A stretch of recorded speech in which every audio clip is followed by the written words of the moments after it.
Good day, viewers. You're welcome to another edition of your program, our program, the Polity Roundtable, a talk show where we'll bring you people that are having a whole lot of positives to developing the polity. On the program today, I have no other person than the young iLife Maestro, Sir Demola Suzi. Thank you. Good morning. Good morning. How are you doing? I'm very good. You? I'm fine. Fine. It's been a long time anyway. What is actually trending now is COVID-19. COVID-19, coronavirus disease, there have been a whole lot of issues as regards this development. I'd like to ask you, what's your take on COVID-19? The coronavirus, COVID-19, is such an unfortunate occurrence at this time. The first thing is that it was so unexpected. Like we see, the government wasn't prepared for this thing. The citizens too were not prepared for this thing. Nobody knew such a huge pandemic, what's it called, ravaging the world at this time. And the way it affects everyone is so serious that no one can go out. The people are indoor, no food, no light, and all that. Means of getting money is shut down. Everything is shut down. It's such a serious thing. We can only pray for this thing to end quickly, you know, because it has paralyzed a lot of things, and this is not one thing anybody would pray for. What's your word of advice to people as regards staying safe at this period of the pandemic COVID-19? This is a very crucial time. Like we have seen, the powerful people around the world have been rendered powerless. So when you see the powerful people not being able to do anything, how much more we who are just citizens?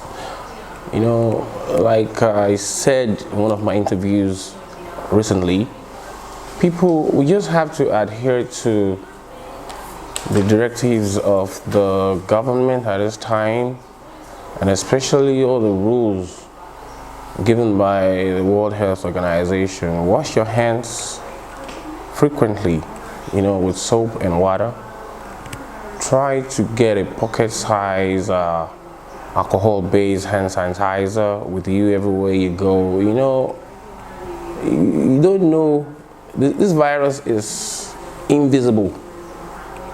It's unseen, so you don't know where you can contract it. It might be through your car door, your table, anywhere. So it's just very wise to adhere strictly to the rules that the government have laid out, and the WHO too. Let's stay safe. Yeah, Demola Suzi. I think I should start calling you Sir Demola Suzi. How does it feel being a knight? Were you expecting it when the primate made the pronouncement? And of course, will I be correct to say you are the youngest knight in the Methodist Church, Nigeria? Okay. You know, the honor came on a platter of gold. I wasn't expecting it. I did not even know I have worked that much to deserve such a very huge honor. And we were just in the church. It was a conference service. You know, when you have a conference service, the head of the conference, who is the prelate, Methodist Church Nigeria, would be the presiding officiating minister, and he was around. Fortunately, in my local church, Methodist Cathedral, and all of a sudden, I just heard him call my name. I said, "Wow!" I never even knew he knew my name in the first place, and it was a surprise. I know somebody might have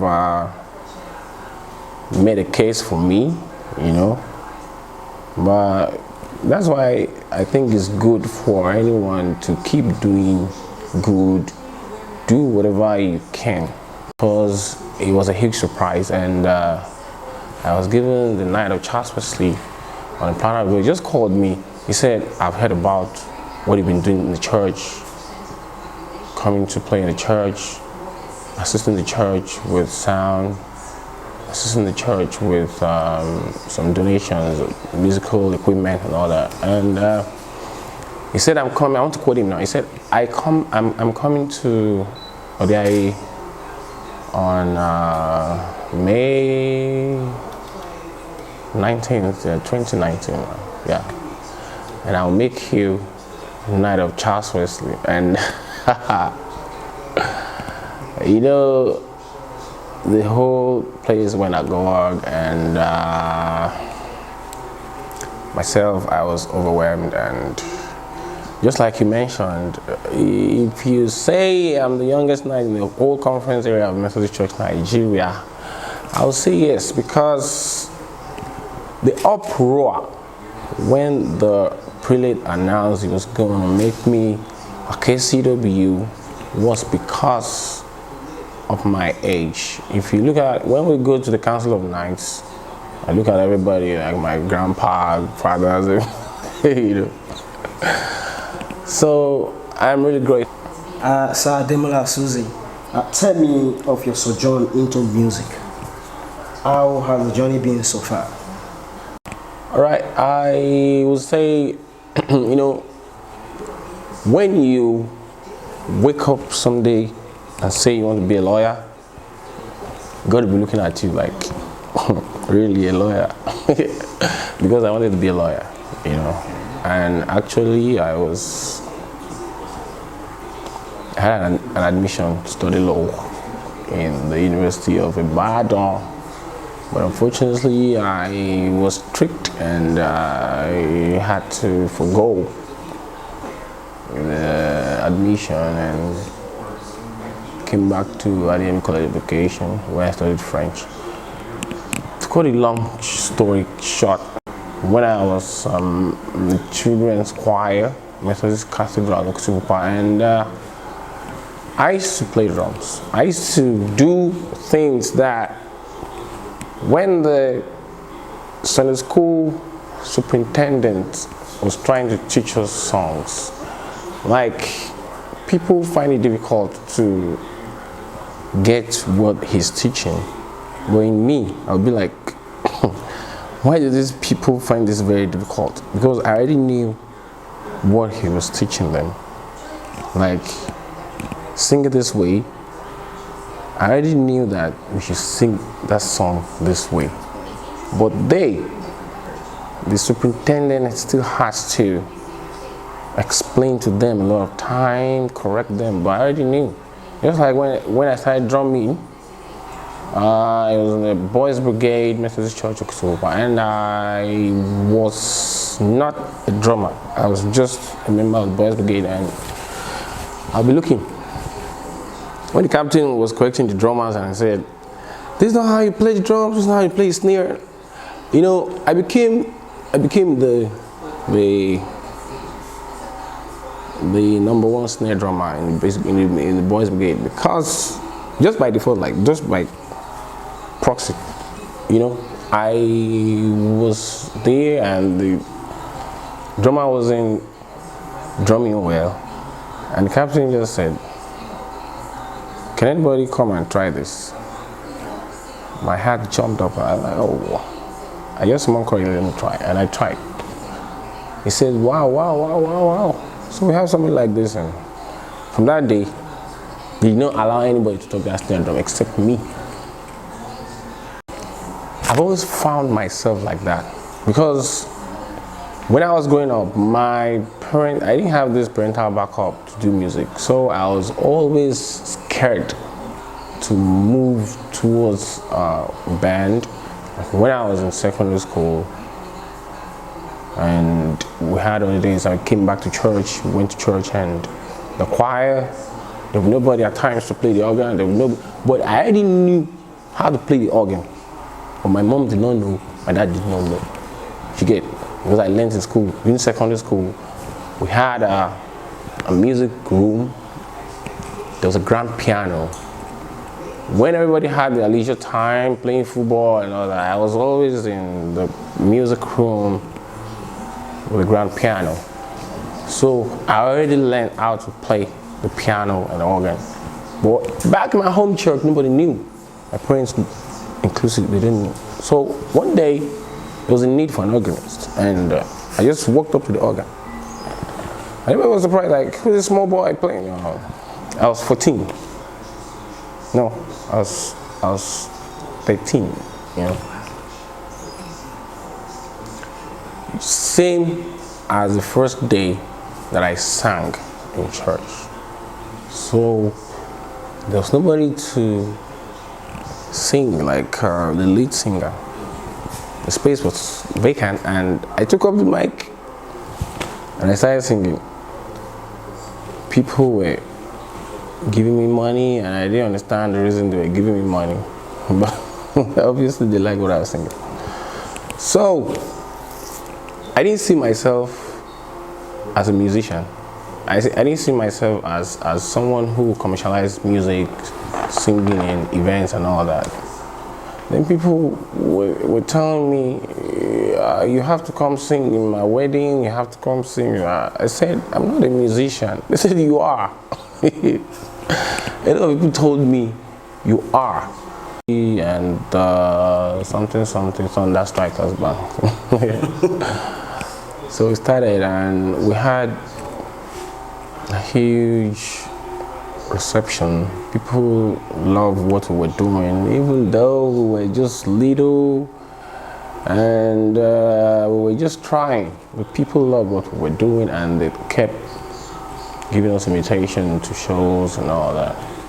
So later on, my mom, she started coming to terms with the fact that this is real, and there was a time, I want to say this, there was a time somebody came to the house with 10,000 naira to book for music.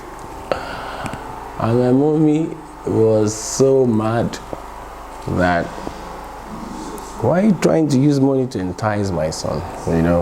10,000 naira. Why are you trying to use money? Is it my son is not a musician? I don't want him to do that. Go and take your 10,000 naira elsewhere. Go and take some other day. But later, she sat me down and said, if you want to do music, you must go to school first. That's why I had to come. I didn't want to study French. Well, let it not be like I'm not obedient, like I don't want to go to school. So I decided to go and study French because that was the only option that was available. My civil law at the UI hit the rock, and there was nothing I could do about that. If I stayed at home and wanted to be playing music, my mom wouldn't take it. So I had to be in school. And I was doing that simultaneously with the shows and all that. In 2005, a friend of mine came up with an idea that we need to make an album. All right. His name is Adetu Adedeji, call him Charlie. He sponsored that album because I used to play guitar and all that for him. We can't just be wasting this talent, and let's do something so that people will know. And lo and behold, we did the album 2005. And that's the one where I sang NTB, Demola and all that. And it was really accepted. Was that your first album? That was my first, yeah. So it was accepted, and I was happy. He too was happy because it wasn't easy to cough out money. Then we went to the best studio ever in Nigeria. It's called Real Mix, situated in LTV, Ikeja, And it wasn't easy paying for a session. The session We used up to 5 sessions, and he was the one who paid for everything. And apart from that, when you want to do mass production and all that, you still have to spend a lot of money. I didn't have that money, but he did. And I'm happy that he didn't regret at the end of the day, because we made back that money, and everybody was happy. And of course, push the brand. Yes, of course. Well, thank you very much for that expose there. The Suzi, musicians do claim they have muses like inspirational flow that brings the lyrics and the tune to them. Like K1 sang, Anunu Manu, Manu Bang, stuff like that. Is there actually muses for musicians? That is very correct. You know, I grew up, I watched an interview of the late Fela Anikulapo. He says music is spiritual. I believe so, because you see that song, Okwewa, I just woke up one morning and I was sweating. I was around 5 a.m. and then there was no lights. Apparently the generator had gone off, and I was sweating so much, and I woke up 5 a.m. The song was just ringing in my head. How do we explain that? You know, the song came in Yoruba, but I felt like this is where talent and inspiration meet now. I felt like the community, the audience, is not really Yoruba. We are Yoruba, but of the Kale instruction. Yeah. So I had to translate to Kale. And there's this very sweet thing about Ikale dialect and high life music. They're like bread and butter. When you sing high life in Ikale dialect, it's more sweet. You know, it sounds very, very, very sweet in the ears, like when you sing it in Yoruba and all that. So I believe the Kale dialect is meant for high life music, and a lot of songs like that have come to me, like in my first album too. You know, I didn't have a car, I was strolling. That's when you receive a lot of inspiration. When you stroll, things begin to come to you. But you should be very wise enough to document everything that comes to you, because the next minute you may not even remember. I think that's the way God does things. When God is trying to tell you something, God will not come from heaven. Some gibberish things and you pick from that. That's God giving you something to do. You know, so it happens. Do you have mentors in the music world? People that you have actually, taken a thing or two from how they sang that actually inspired you? Of course, I have a lot of them. You know, I didn't grow up, I didn't even see him, the late Prince Mbulaji Cross Ijuba. I was never opportune to meet him alive, because I think I was very little when he died. But his works, if he could play such great music then, I want to give him a lot of kudos, because I listened to his instrumentation, the brass works, the saxophone solos, the trumpet solos. You can match it with those of Victor Laya. You know, he was a great high life artist. Across the Juba was a great high life artist. You know, I respect him so much, and I pick from his style of music, because he made me know that Ikales can actually excel, especially through music. Just like I said, Ikale dialect and high life music, they're like bread and butter. I saw that. Faith noticed that in Cross Ojibwa's music, and you know, I played a little with the late Olu Dexin. Olu Dexin was a member of Cross Ojibwa's band. Okay. You get? So I got a lot from him too. You know why I like all these people that I'm talking about? They are complete musicians, you know. They are multi-instrumentalists and very intelligent people. When it comes to delivery of good music, Lagwaja is one of them. King Sonyade, Sashino Peters, have you ever seen him play the guitar? He's a wizard on the guitar. That man, I respect him a lot. You know, a lot of them. I listen to a lot of Fela's music too. The late Sonny Okolson's, I had a lot of his songs. And internationally, I love Wyclef Jean, Bob Marley,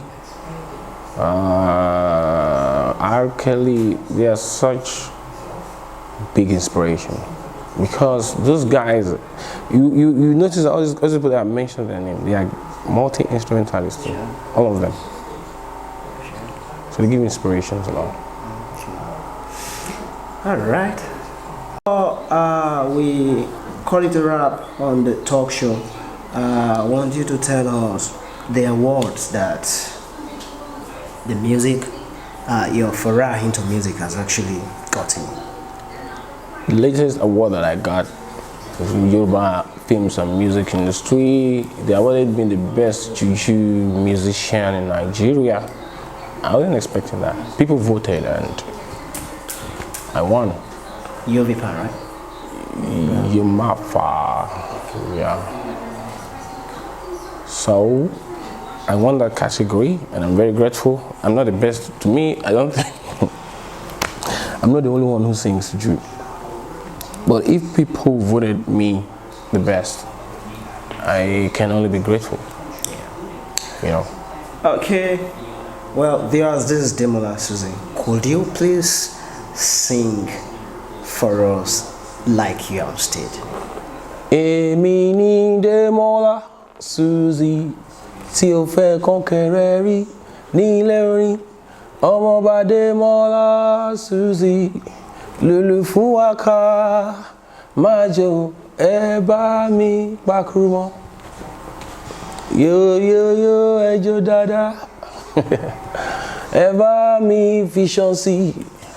Yo ẹ jó dáadáa. Thank you. So far so good, viewers at home. This is the Polity Roundtable, our everyday talk show. And for the past minutes, I've been speaking with Demola Suzi, the very popular high life minstrel. And of course, we have heard it all from him, advising youths, of course, expressing his misgiving about challenges the Southern Senatorial District have had as regards power outage and all of that. Demola Suzi, I really want to thank you for coming on the Polity Roundtable. Thank you. And I want to believe that it's been a very interesting time with you here. Well, they said we shouldn't check again, so I think we are just going to do it this way for our viewers. All right. Well, this is the Polity TV online. This is what we do, and this is how we do it. Thank you for viewing. I am your uncle, Steve Ovieri. Thank you.